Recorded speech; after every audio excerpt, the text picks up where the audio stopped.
தேடி தேடி சென்று சோறு தின்பதையும், தேவையே இல்லாமல் அவுட்டிங் என்ற பெயரில் ஊர் சுற்றுவதையும், நடுராத்திரியில் திரைப்படம் பார்க்கப் போவதையும், நாகரிகம் என்ற பெயரில் அநாகரிகத்தில் ஈடுபடுவதையுமே இந்த தலைமுறையினர் வாழ்வியலாக ஆக்கி வருகின்றார்கள். உணவு திருவிழா என்று அறிவித்தால் காசையும் கொடுத்துவிட்டு தட்டை ஏந்தி கொண்டு யாசகம் கேட்பது போல் வரிசையில் நிற்கின்றது சமூகம். ஒரு நடிகன் தன்னுடைய வருமானத்தை பெருக்கிக் கொள்ள நள்ளிரவு காட்சிகளை வைக்கின்றார்.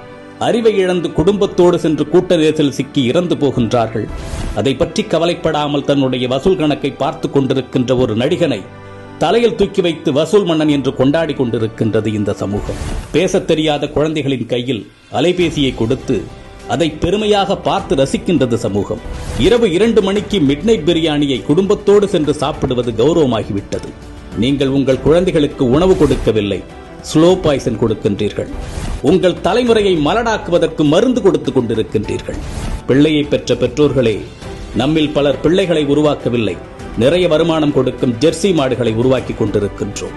உங்களில் எத்தனை பேரின் பிள்ளைகளுக்கு அறிமுகமில்லாத ஒரு மனிதரிடம் 10 நிமிடம் உரையாட தெரியும்? சொல்லிக் கொடுத்திருக்கின்றீர்களா? இனி சொல்லிக் கொடுங்கள். உங்களில் எத்தனை பேரின் பிள்ளைகளுக்கு தன்னம்பிக்கைக்கும் தலைகணத்திற்கும் உள்ள வேறுபாடு தெரியும்? சொல்லிக் கொடுத்திருக்கின்றீர்களா? இனி சொல்லிக் கொடுங்கள். உங்களில் எத்தனை பேரின் பிள்ளைகளுக்கு நம் தாய்மொழியில் தமிழில் தொடர்ந்து ஒரு 5 நிமிடம் பிற மொழி கலவாமல் பேச தெரியும்?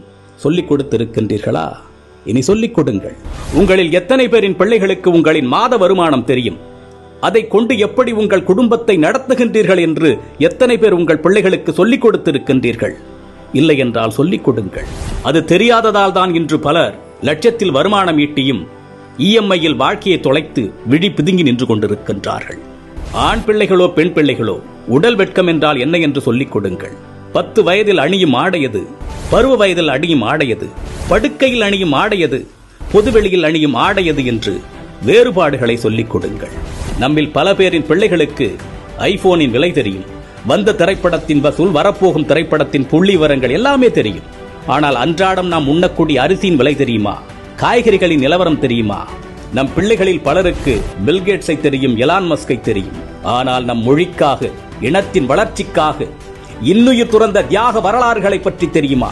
இன்னும் சொல்வதானால் உங்களில் எத்தனை பேர் அவர்களை நினைத்து பார்க்கின்றீர்கள்? நம் மண்ணின் தியாக வரலாறுகளை நம் பிள்ளைகளுக்கு சொல்லிக் கொடுங்கள். எப்பொழுதுமே உறவுகளை எதிரிகளாக மட்டுமே கட்டமைத்து அவர்களின் மூளைகளில் ஏற்றிவிடாதீர்கள். உறவுகளை ஒதுக்கத் தொடங்குங்கள் என்று அவர்களுக்கு நீங்கள் சொல்லிக் கொடுத்து விட்டால், அவர்கள் வளர்ந்துவிட்ட பிறகு அவர்கள் ஒதுக்குகின்ற முதலாவது நபர் நீங்களாக தான் இருப்பீர்கள். வாழ்க்கை என்பது வெறும் கேளிக்கையும் வேடிக்கையும் பணம் ஈட்டுவதும் ஆடம்பரமும் மட்டுமல்ல, அது மன நிறைவாக வாழ்வது. அது எப்படி என்று குழந்தைகளுக்கு கற்றுக் கொடுங்கள். இந்த மனித சமுதாயத்திற்கு பெற்றோர்களாகிய நீங்கள் செய்யக்கூடிய மிகப்பெரிய கடமையே உங்கள் பிள்ளைகளை அறம் சார்ந்த பிள்ளைகளாக, அறிவார்ந்த பிள்ளைகளாக உருவாக்குவதுதான். அறிவு என்பது படித்து தெரிந்து கொள்வதல்ல, ஏடுகளில் இருந்து நாம் அறிந்து கொள்வதல்ல. நாம் கற்றுக்கொள்ளுகின்ற அத்தனையும் நமது புத்திக்குள் இறங்கி அது என்னவாக வெளிவருகின்றது என்பதை பொறுத்ததுதான் அறிவு. சிந்திக்க தூண்டுவது அறிவு. தன்னுள் எழும் கேள்விகளுக்கு தானே விடை காண்பதுதான் அறிவு. அப்படிப்பட்ட அறிவை உங்கள் பிள்ளைகளுக்கு வழங்குங்கள். இந்த சமுதாயம் ஒரு வெற்றி சமூகமாக மாறுவதும் வீணில் சீரழிந்து போவதும் பெற்றோர்களாகிய உங்கள் கையில் தான் இருக்கின்றது. தக்கார் தகவலர் என்பது அவரவர் எச்சத்தால் காணப்படும். சிந்திப்போம். மற்றும் ஒரு பதிவில் சந்திப்போம். தமிழனாய் பிறந்தேன் என்ற பெருமையுடன் விஜய் சீதாராமன்.